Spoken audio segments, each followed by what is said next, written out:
The home of the common Joe and the common Sally in the know, even more so than all those media talking heads. Rocking in my chair, biding my time, waiting for college football time. No, Brent Venables done it again. All these USC trolls on my page trying to take shade and take aim and make fun of Ashton Cozart flipping Oregon. What does Brent do? He goes right back out there and gets a big time replacement. And all I can do to Brent is take my hat off to the man. Take my hat off to Brent and say, you know what? Boomer. Let's talk about it.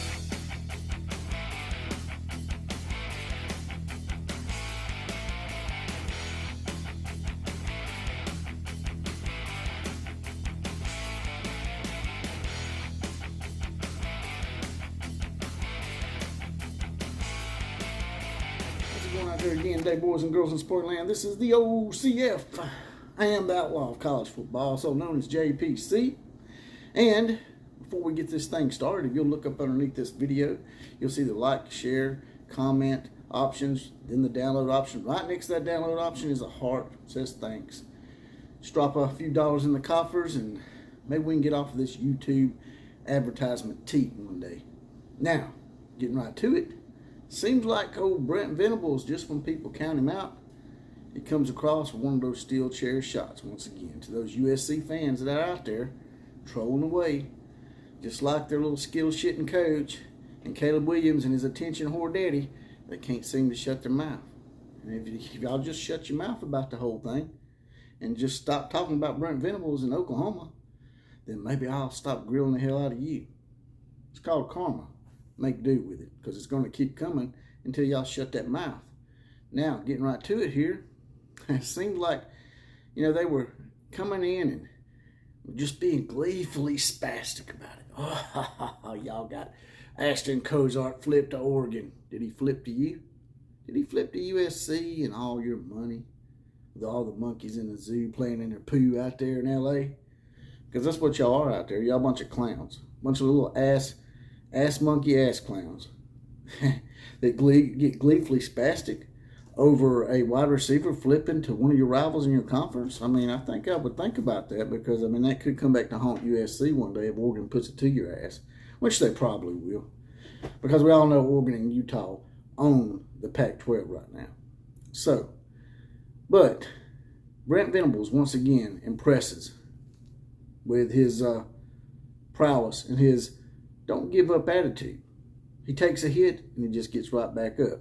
And people want to point, especially USC fans who can't keep Oklahoma out of their mouth, they want to point to the fact that Oklahoma had a 38th ranked recruiting class in 2022. But this guy has never coached before. He came in on the fly, never been a head coach, and still managed to get in the top 50. I'd say that's all right. Now you might say, well, Lincoln Riley in his first year at USC done blah, blah, blah, blah, blah, blah, blah. Yeah, but he already had 5 years coaching experience, head coaching experience, and he was recruiting for USC while he was the head coach at Oklahoma, which gave him about a 3-month, maybe 2 to 3 month shady-ass head start on Brent Venables. So, yeah.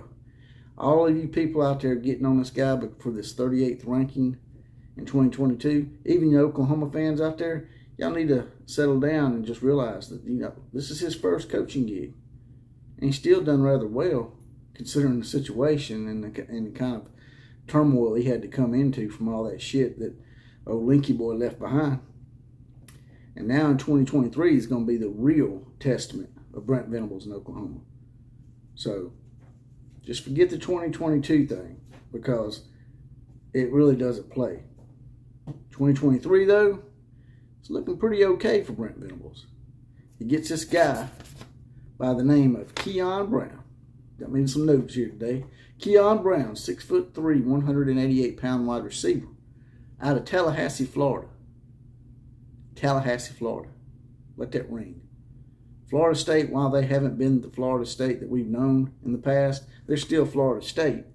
And this man goes in their backyard and gets one of the top wide receivers in the nation, a 4-star wide receiver with the skills and the attributes that are needed for a big-time wide receiver, and replaces a guy that just flipped on him.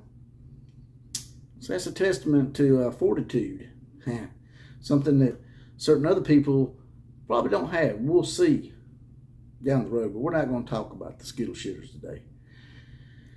It's a commitment, as I said before, for the 2023 class.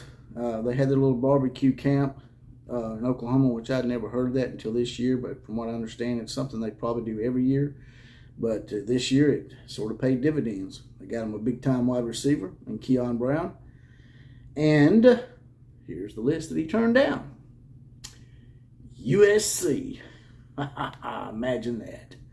He turned down USC, Alabama, Florida State from the backyard, Nebraska, Ole Miss, Mississippi State, West Virginia, and he even turned down the con man. Oh, con time. Deion Sanders from Jackson Stank University. He even turned him down.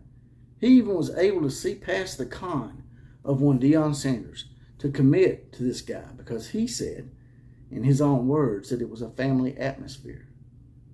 And I don't think you're ever going to be able to get a true family atmosphere in places like Los Angeles or even on the Division II level, where someone's just trying to get you there to placate and put them over the top so they can get a bigger job down the road, that being Deion Sanders.